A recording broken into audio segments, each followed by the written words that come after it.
Welcome in, Warchant TV. I'm Jeff Cameron alongside Ira Schoffel. Post-practice wrap here. Thanks for joining us. And Ira, it's a good practice to be at, buddy. I know we can't get too detailed. They frown upon that a little bit, but I will say this. I think for everybody who's excited to hear about newcomers and talk about this offense and the emergence of certain players that they've brought in, today was a good day. I think that really kind of stood out today, that you saw some guys that you feel like now you know why they went out and got them. Yeah, and I think from a pass catching standpoint, the receiver position, and also the quarterback play was really good.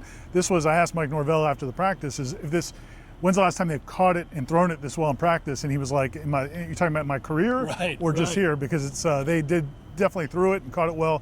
I thought Tate Rodemaker, Jordan Travis, Duffy had some nice throws too, but those two in particular had some really nice drives. Jordan had a drive late in practice, 2-minute drill, where they went basically the length of the field in 3 plays. I mean, 3 big-time throws, big-time catches. And you talk about the transfer receivers, they've stepped up, and Micah Pittman, Johnny Wilson, and those guys. But then the returning players, I think the younger receivers have started to raise their game too. Yeah, they're being pushed. I've said every time we've done one of these stand-ups after practice that basically this is about competition. This is about elevating competition in practice at each segment group. And I think you see it really stands out with that receiving core right now. I think you've seen it along the defensive line, the offensive line, and of course the linebacker as well. So a lot of these guys, it's exciting to watch emerge. You're seeing players gain confidence as well. Like Norvell talked about that. You mentioned Micah Pittman. He had himself a day today. That's a guy who, for his size, I know Mike was asked about it afterwards, so we can talk about it. For his size, he makes so many contested catches, and talked about his body control, and he plays with a lot of confidence. You can see both quarterbacks like throwing to him. So that's good news for Florida State fans who are looking to see this offense emerge. Yeah, especially he's a guy that we thought would be more kind of an over-middle kind of slot. He's not the biggest guy in the world, but he's catching deep balls, he's catching balls on the sideline, catching balls in traffic.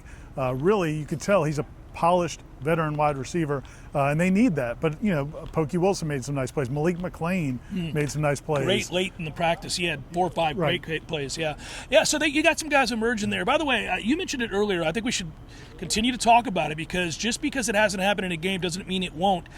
Tate Rodemaker is having a good camp. I mean, again, competition, it's not that Jordan Travis isn't. He's been great. Oh, he's been great. He's been great. But Tate Rodemaker's having a good camp. Good for that kid. We're kind of rooting for him. I think everybody is. He's done everything right. You hope it translates into the scrimmage this weekend. Yeah, that practice kind of felt like there was a stretch in that practice where it kind of felt like two guys kind of going at each other, where Jordan would make nice throw, nice drive. Tate would come back, nice throw, nice drive, and just kind of going back and forth. The defense, Mike Norvell was asked about Jarvis Brownlee today, because Jarvis Brownlee went in the transfer portal. One of the returning starting cornerbacks. Norvell didn't have a lot to say, basically just wished him well, told him to have a nice day. But, I think they're excited about that cornerback room. This wasn't the best day for them. The receivers, I thought, got the best of it today. But you still see some potential, and we talked about Renardo Green, who's made the move back to corner, and some of the other Greedy Vance had some nice plays. Duke Cooper's a guy. Good guy, yeah. So they've got some guys at that cornerback position, even though there's a lot of, anytime a guy who started last year enters the transfer portal, it causes some concern.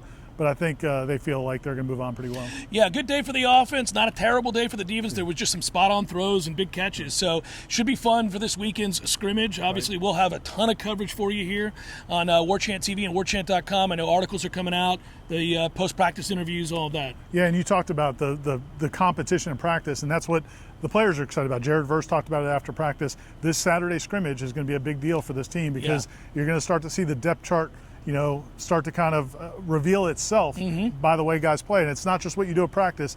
There's a little extra credit for what you do over here in Doak Campbell Stadium, and they're going to do that Saturday, and we'll have plenty of coverage Saturday afternoon. Yeah, tons of coverage. So you're going to make sure that you want to tune back in here. As always, like and subscribe on Warchant TV. But a lot of articles forthcoming. Of course, you Wake Up Warchant as well on the Jeff Cameron Show tomorrow afternoon. So looking forward to talking about this practice. It was a good time out here today. So for Ira Schoffel, I'm Jeff Cameron. Thanks for watching. We'll talk to you again real soon. Be well, everybody.